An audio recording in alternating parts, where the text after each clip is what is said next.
Chapter 15, Poetry Festivity. Bert Brisbane was waiting at the door for us. "Hurry on in, it's freezing," he said. Mr. Morales helped Mrs. Brisbane carry in our houses and all the bags of food and bedding. "Who knows how long they'll have to stay," he said. Mrs. Brisbane went to make a pot of tea, and soon Mr. Brisbane was cleaning Ock's tank. Mr. Morales may be the most important person at Longfellow School, but the principal rolled up his sleeves and cleaned out my cage. He didn't even complain about what was in my potty corner. He did wear gloves and wash his hands afterward. "This is a good lesson for all of us," said Mrs. Brisbane as she brought in a tray of steaming cups of tea, a plate of cookies, and some yummy pieces of broccoli and lettuce for me. "If you decide to have a pet, you have to take total responsibility." Mr. Morales munched on a cookie. "I think they took responsibility for themselves. How on earth did such small creatures knock down that big bag?" "I was wondering about that too," said Mrs. Brisbane. "I think it was teamwork." "A frog and a hamster? Never heard of such a thing," said Bert. "I sure wish I'd seen those two." He smiled and shook his head. "I always knew that Humphrey was as sharp as a tack, but now we know there's a lot going on in Ogg's head too." "Boing," Og croaked, and he lunged at the side of his glass box. Mrs. Brisbane chuckled. "He's feeling better. Looks like he wants to play a game of leapfrog." "Leapfrog is a game?" Had I been wrong about Og since the very first night? Instead of trying to scare me, he wanted to play? Like Mr. Brisbane, I wasn't sure what went on in Og's head, but he had some good ideas, like rescuing me. He even had another sound he could make. Nobody knew it but me, and that made me feel kind of special, like a friend. The sun came out that afternoon, and so did the snowplows. While the yards were still covered with snow, the streets were clear and cars traveled freely again. Across the street from the Brisbanes, two children built a snowman. Inside the Brisbane house, I was more than happy to run mazes and play hide and seek with Bert for old time's sake. Og watched from his glass house, but said very little. By Monday, the roads had improved enough to go back to school. Thank goodness, because the Poetry Festival was coming up on Friday, and there was still a lot of work to do. Some of the students had worked on memorizing their poems or writing them out at home over the long weekend. Most had not. Garth Tugwell had changed poems 3 times. On Monday, he changed again. Mrs. Brisbane sent him to the cloakroom to memorize his new selection. Mrs. Brisbane surprised Kirk by asking for his help. "You've been a lot better lately about knowing when to be funny and when to be quiet," she said. "Now we need your help. We don't want this poetry festival to be too serious. We want it to be fun. Would you introduce the poems for us?" Kirk's whole face lit up. "Sure. Be sure to make it funny," she told him. By the end of the day on Tuesday, the bulletin board was covered with illustrated poems the students had copied out. Along the edge of the board were cut out pictures of famous poets, from Longfellow to a guy named Shakespeare and a lady named Emily Dickinson. Late in the Wednesday, my classmates finished their Valentine mailboxes. What they did with ordinary cardboard boxes was excellent. Some of them were covered with red hearts, glitter, and pieces of lace. Others were covered with buttons and lots of paint. Garth's had a big dinosaur on the side. Miranda's mailbox had cut out pictures of her family pasted on it: her mom, dad, Abby, Amy, baby Ben, and yes, Clem. Tabitha's mailbox had pictures of basketballs, footballs, and soccer balls glued across the outside. Then, surprise! Mandy presented Og with a green box with pictures of frogs and insects all over it. And AJ gave me a box covered in golden, furry-looking material. If it wasn't real fur, I checked. As nice as that was, I felt sad, because no matter how many Valentines I received, there was no way I could make Valentines for everyone in the class. How could I let them know how much I valued their friendship? I was still feeling low when Aldo arrived Wednesday night. He was in an unusually good mood. "It's a beautiful evening, gentlemen, and I have good news to share with you," he announced as he wheeled in his cart. "I could use some good news, Aldo," I squeaked back. "Boing," added Og. Aldo pulled a chair up next to my cage. Instead of pulling out his lunch or a treat for me, he pulled out a piece of paper. "Behold, my first grade from college, a test in psychology." I wonder if he was in class with Natalie, the babysitter. "My grade, as you can plainly see," Aldo had the paper up to my cage, "is an A. Can you believe it, buddies?" 3 cheers for Aldo, I squeaked as I hopped on my wheel for a joyful spin. I haven't shown this to Maria yet. I'm saving it for her Valentine's present, along with some flowers and candy, of course. I think this grade will be her favorite gift. Aldo leaned back and smiled with satisfaction. Og dove into his pool with a huge splash. I think a little water got on Aldo, but he didn't seem to mind. Splash away, Og, my friend, Aldo said. It makes a happy sound. Og splashed because he was happy? All I thought about the splashing was that it was irritating. Aldo was grinning from ear to ear, almost like a frog. You see before you a happy man. There's nothing better in the world than to have someone to share good news and even bad news with. You see, Maria is my wife, but she is also my best friend. I stopped spinning because I felt a little dizzy. I learned a little bit about friendship this year by watching my classmates in room 26. There were friends who got really mad, but made up afterward. There were friends who stuck together through thick and thin. There were friends who reached out to you even when you didn't think you needed a friend. There were friends who were actually rescue you when you were in trouble.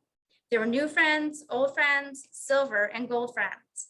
Later that night, I was sorry I'd ever doubted Og was my friend. I hadn't understood that sometimes a frog feels jealous and sometimes he feels splashy happy. But he had come through for me when I needed help. So how do you say thank you to a frog? I decided to write a poem, not just a roses are red, frogs are green poem, but a poem that said what I really felt. I pulled out my notebook and started to write. The next day was spent rehearsing for the poetry festival and straightening up the room. Boy, those kids' tables could get pretty messy. I didn't pay much attention. I was hunkered down in my sleeping nest, writing my hamster heart out. Friday was Valentine's Day and everyone was excited. In the morning, the students mailed their Valentine's cards in a big box on Mrs. Brisbane's desk. During recess, the teacher sorted out the cards and delivered them. Humming happily, she dropped them in the boxes. After recess, the students opened their cards. There was a lot of giggling and even some crunching, since Mrs. Brisbane has also dropped the candy hearts in all the mailboxes. Out of the blue, AJ shouted, "Hey, hold on there." That got everyone's attention. "I got a card from Martin Bean." Seth groaned loudly. "No, listen, he says he's sorry," AJ explained. "I got one too," said Garth. Rand and Heidi had also gotten "I'm sorry" cards from Marty. "But he's so mean," Mandy blurted. "People can change," said Mrs. Brisbane. "I think it must have been quite difficult for Martin to write those cards, and he gave them to me to deliver. Maybe it's time to give him a second chance." Whew, giving Mean Bean a second chance wouldn't be easy. Yet I recalled that once he got started, he was actually pretty nice when he handed out prizes at the birthday party. Maybe all this talk with him had done some good. No wonder he got that A in psychology. "I'll give him a second chance," I exclaimed. Of course, it came out. Squeak, squeak, squeak. "I haven't forgotten you, Humphrey," said Mrs. Brisbane. She came over to help Og and me with our mailboxes. We received cards from all the students in class. Each one was special, but the one I remember the most was from Miranda. "Though hamster doesn't have a rhyme, I love you, Humphrey, all the time." She figured out how to write a poem with the word hamster in it after all. I had one more card in my mailbox than Og. It was from Brazil. Yes, Miss Mack had remembered me with a teeny little card that said, "Humphrey, you will always be a special friend. Love, Miss Mack." She sent a letter to the whole class as well, with greetings from her pupils in Brazil. As wonderful as it was to receive those cards, I kept one eye on the clock all morning because I had a special mission to accomplish during lunch. A hamster's work is never done. The bell finally rang and the students left, which was good, but Mrs. Brisbane stayed behind, which was bad. She busily rearranged all the chairs into a big half circle. She picked scraps of paper off the floor and straightened a few tables. Wasn't this woman going to eat? At last, she glanced up at the clock, picked up her lunch bag, and hurried out of the room. I didn't have much time, so I tore a page out of my notebook, jingled the lock that doesn't lock, flung open the door, and slid down the leg of the table. Og started boinging in alarm, but I didn't have time to explain. I raced across the floor as fast as my legs would carry me straight to Miss Brisbane's desk. When I got there, I gasped with surprise. My plan was to climb up her chair and take a giant leap onto the desk. It was dangerous and risky, but sometimes you have to be bold. However, the teacher had ruined everything by moving her chair far, far, far away from her desk into the corner of the other chairs. Even worse, her desk didn't have legs to climb up. It was a solid block of wood. My big plan was completely spoiled. The clock ticked away. My only choice was to set the piece of paper on the floor near her desk and scramble back to the table. I grabbed onto the cord from the blind and began to swing back and forth until I got up to the top of the table. I took the final leap and scurried back to my cage, pulling the cage door shut behind me. Boing, boing, boing, croaked Og. You'll understand soon, I told him. I hope. After lunch, Mrs. Brisbane returned to the classroom, followed by her other students. The room mothers arrived with punch and cookies. Next, the other parents entered. Everyone was so busy saying hello and admiring the decorations that I lost track of Mrs. Brisbane. I could hear her, though. Ladies and gentlemen, if you take your seats, we're ready for the Poetry Festival to begin. She talked about what we've been studying and all the hard work we'd put in. Then she turned the celebration over to Kirk Chen. Kirk was in good form. He introduced each student with a short poem. The rhymes were funny, but they didn't hurt anybody's feelings. For instance, when it was Heidi's turn, Kirk said, "Here's something fun by Heidi Hopper. When it comes to poems, you can't top her." He introduced Tabitha by saying, "Tabitha's new, but boy, can she rhyme. I hope she stays a long, long time." And for AJ's poem, he said, "AJ's poem makes him proud, so don't be surprised if he speaks real loud." AJ did too.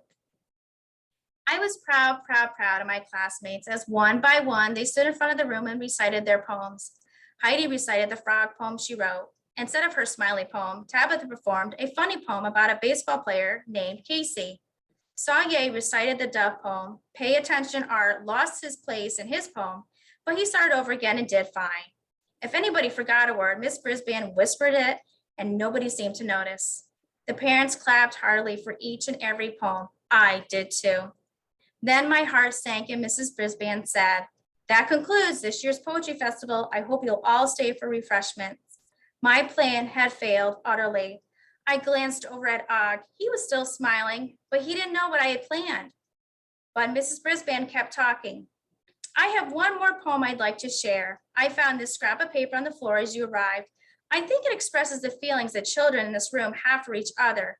It's very tiny and a little hard to read, but I'll try. A friend doesn't have to be a work of art, just have a heart. A friend doesn't have to have fur or hair to care. A friend doesn't have a thing to do, but like you. A friend doesn't need to say a word to be heard.